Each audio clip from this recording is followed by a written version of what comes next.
ഇറാന്റെ പുതിയ സുപ്രീം ലീഡറായി ചുമതലയേറ്റ മുജ്തബ ഖമേനി കൊല്ലപ്പെട്ടു എന്നുള്ള സംശയങ്ങൾ പഴക്കുകയാണ്.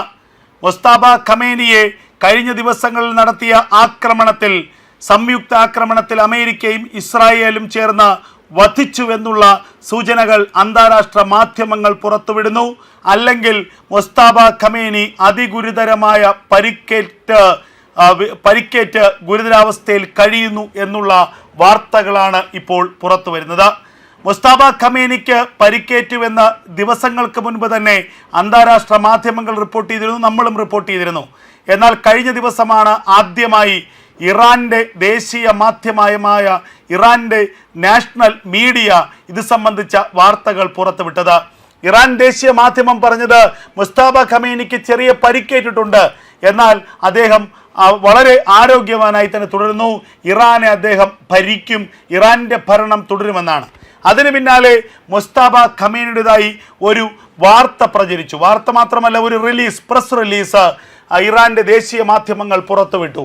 ആ പ്രസ് റിലീസിൽ പറയുന്നത് ഞങ്ങൾ ഇറാന്റെ ശത്രുക്കൾക്ക് നേരെ നിരന്തരമായി പോരാടും, ഞങ്ങൾ നിരന്തരമായി യുദ്ധം ചെയ്തുകൊണ്ടേയിരിക്കും, ഞങ്ങളെ ആക്രമിക്കുന്ന അമേരിക്കയ്ക്കും ഇസ്രായേലിനും ഞങ്ങൾ അതിശക്തമായ മറുപടി നൽകും. അതുമാത്രവുമല്ല, ആ പ്രസ് റിലീസിലെ ഏറ്റവും പ്രധാനപ്പെട്ട വാചകം ഹോർമുസ് കടലിടുക്കിലൂടെ ഉള്ള ഗതാഗതം ഞങ്ങൾ പൂർണ്ണമായും നിരോധിച്ചു കഴിഞ്ഞിരിക്കുന്നു.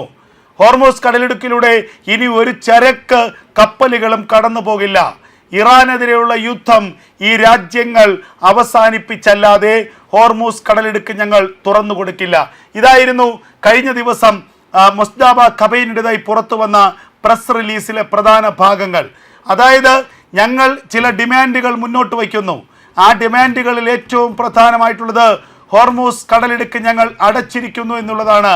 ഇനി ഹോർമുസ് കടലിടുക്ക് ഞങ്ങൾ തുറന്നു കൊടുക്കണമെങ്കിൽ ഇറാനെ ആക്രമിക്കുന്നതിൽ നിന്ന് അമേരിക്കയും ഇസ്രായേലും പിൻവാങ്ങണം, വെടിനിർത്തൽ അവർ തന്നെ പ്രഖ്യാപിക്കണം. അല്ലാത്ത പക്ഷം ഹോർമുസ് കടലിടുക്കിലൂടെയുള്ള മുഴുവൻ കപ്പൽ ഗതാഗതത്തെയും ഞങ്ങൾ തകർത്തു തരിപ്പണമാക്കും. അപ്പോൾ ആദ്യമായി അതായത് ആയത്തുള്ള അലി ഖമനേയി കൊല്ലപ്പെട്ടതിന് പിന്നാലെ അദ്ദേഹത്തിൻ്റെ പുത്രനും 56 വയസ്സുകാരനുമായ മുജ്തബ ഖമേനിയാണ് അടുത്ത പിൻഗാമിയെന്ന് മാധ്യമങ്ങൾ റിപ്പോർട്ട് ചെയ്തിരുന്നു. എന്നിട്ടും മുജ്തബ ഖമേനി പ്രത്യക്ഷത്തിൽ ദേശീയ മാധ്യമങ്ങളിലോ അല്ലെങ്കിൽ ഏതെങ്കിലും ഇടങ്ങളിലോ പ്രത്യക്ഷപ്പെട്ടില്ല എന്നുള്ളത് യാഥാർത്ഥ്യം.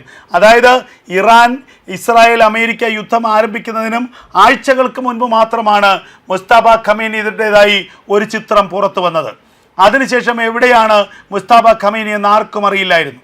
ഇറാൻ റവല്യൂഷണറി ഗാർഡ് കോപ്സ് ഒരു അജ്ഞാത കേന്ദ്രത്തിൽ മുജ്തബ ഖമേനിയെ കൊണ്ടുചെന്നാക്കിയെന്നായിരുന്നു ചില അന്തർദേശീയ മാധ്യമങ്ങൾ പുറത്തുവിട്ട വാർത്ത. എന്തായാലും ഒരു കാര്യം ഉറപ്പായിരുന്നു, മുജ്തബ ഖമേനി ഇന്നല്ലെങ്കിൽ നാളെ പുറത്തു വരും. പക്ഷേ കഴിഞ്ഞ ദിവസം മുജ്തബ ഖമേനിയുടെ ശബ്ദമോ മുജ്തബ ഖമേനിയുടെ മുഖമോ ഇല്ലാത്ത ഒരു പ്രസ്താവന മാത്രമായിരുന്നു അദ്ദേഹത്തിൻ്റെതായി പുറത്തു വന്നത്. ആ പ്രസ്താവന ഇപ്രകാരമായിരുന്നു. അതാണ് ഞാൻ നേരത്തെ സൂചിപ്പിച്ചത്. ഹോർമുസ് കടലിടുക്ക് ഞങ്ങൾ അടയ്ക്കും, ഹോർമുസ് കടലിടുക്കിലൂടെയുള്ള ഒരു കപ്പൽ ഗതാഗതവും ഞങ്ങൾ അനുവദിക്കില്ല എന്ന് പറഞ്ഞുകൊണ്ടുള്ള വലിയ ഭീഷണിയാണ് കഴിഞ്ഞ ദിവസം മുജ്തബ ഖമേനി നടത്തിയത്. ആ ഭീഷണി മുജ്തബ ഖമേനി നടത്തിയതിന് പിന്നാലെ അവരുടെ ഇറാന്റെ പ്രസിഡന്റ് മസൂദ് പെഷസ്കിയാൻ വളരെ നിർണായകമായ മറ്റൊരു പ്രസ്താവന നടത്തിയിരുന്നു, മറ്റൊരു പ്രസംഗം നടത്തിയിരുന്നു. ഞങ്ങൾ 3 ഡിമാൻഡുകൾ ലോകത്തിന് മുന്നിൽ വയ്ക്കുന്നു. ആ 3 ഡിമാൻഡുകൾ അംഗീകരിക്കുകയാണെങ്കിൽ ഇറാൻ യുദ്ധം അവസാനിപ്പിക്കാം. അതായത് പെഷസ്കിയാൻ പറയുന്നത് കേട്ടാൽ ഇറാനാണ് യുദ്ധം ആരംഭിച്ചതുപോലെയാണ്.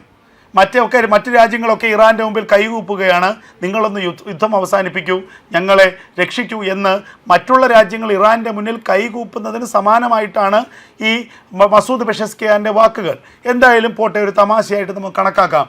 പെഷസ്കിയാൻ പറഞ്ഞത്, ഒന്ന്, ഞങ്ങൾ ആണവ പരീക്ഷണങ്ങൾ തുടരും, ഞങ്ങൾ നിലവിൽ നടത്തുന്നത് പോലെയുള്ള ആണവ പരീക്ഷണങ്ങൾ തുടരും, ഞങ്ങൾ ആണവായുധം നിർമ്മിക്കും, ഞങ്ങൾ അതുമായി മുന്നോട്ട് പോകും. ആയിക്കോട്ടെ. 2, ഞങ്ങളുടെ രാജ്യത്തേക്ക് അനധികൃതമായി നടത്തിയ യുദ്ധം മൂലമുണ്ടായ കെടുതികൾക്ക്, ഈ പറയുന്ന നാശനഷ്ടങ്ങൾക്ക് ഞങ്ങൾക്ക് നഷ്ടപരിഹാരം തരണം. ആര് തരണം? തരേണ്ടത് അമേരിക്കയും ഇസ്രായേലും ചേർന്നാണ്. മില്യൺ കണക്കിന് ഡോളറിൻ്റെ നാശനഷ്ടം ഞങ്ങൾക്കുണ്ടായി. ആ നാശനഷ്ടം അമേരിക്കയും ഇസ്രായേലും ചേർന്ന് തരണം. 3ാമത്തെ കണ്ടീഷനോ, ഇനി ഞങ്ങളെ ഇവരൊന്നും ആക്രമിക്കില്ല എന്ന് ഉറപ്പ് നൽകണം. ആരുറപ്പ് നൽകണം? ലോകരാജ്യങ്ങൾ ഉറപ്പ് നൽകണം. ഇനി അമേരിക്കയും ഇസ്രായേലും ചേർന്ന് ഇറാനെ ആക്രമിക്കില്ല എന്നുള്ള ഉറപ്പ് നൽകിയേ തീരൂ. ഇതാണ് ഇപ്പോൾ കഴിഞ്ഞ ദിവസം ഈ ഇറാന്റെ പ്രസിഡന്റ് മസൂദ് പെഷസ്കിയാൻ പറഞ്ഞത്. ആ പെഷസ്കിയാന്റെ വാക്കുകളൊന്നും തന്നെ ലോകം ചെവിക്കൊണ്ടില്ല. ഇപ്പോൾ ഇതാ പുതിയ വാർത്തകൾ പുറത്തു വരുന്നു. മുസ്തഫ ഖമേനി ജീവനോടെ ഇല്ല എന്നുള്ള സംശയങ്ങൾ ലോകത്ത് ഉണ്ടാവുകയാണ്. മുസ്തഫ ഖമേനിയെ വധിച്ചിരിക്കുന്നു. അടുത്ത ഇറാന്റെ സുപ്രീം ലീഡർ ആരാണ്? ആ ചോദ്യമാണ് ലോകം ഉയർത്തുന്നത്. മുസ്തഫ ഖമേനി വധിക്കപ്പെട്ടോ? ഈ ചോദ്യത്തിന് ഉത്തരമില്ലാതായിരിക്കുന്നു എന്നുള്ളതാണ് ഏറ്റവും സുപ്രധാനമായി ഉയരുന്ന വാർത്തകൾ. ഒരൊറ്റ സുപ്രീം ലീഡറിനെയും ഇറാനിൽ വച്ച് പൊറുപ്പിക്കില്ല എന്ന് പറഞ്ഞത് അമേരിക്കൻ പ്രസിഡന്റ് ഡൊണാൾഡ് ട്രംപ് അല്ല, പറഞ്ഞത് ഇസ്രായേലിന്റെ പ്രധാനമന്ത്രി ബെഞ്ചമിൻ നെതന്യാഹു ആണ്. നെതന്യാഹുവിന്റെ വാക്കുകൾ അക്ഷരം പ്രതി ശരിയാകുന്നു എന്നുള്ള വാർത്തകളാണ് ഇപ്പോൾ ഓരോ മണിക്കൂറിലും പുറത്തു വരുന്നത്.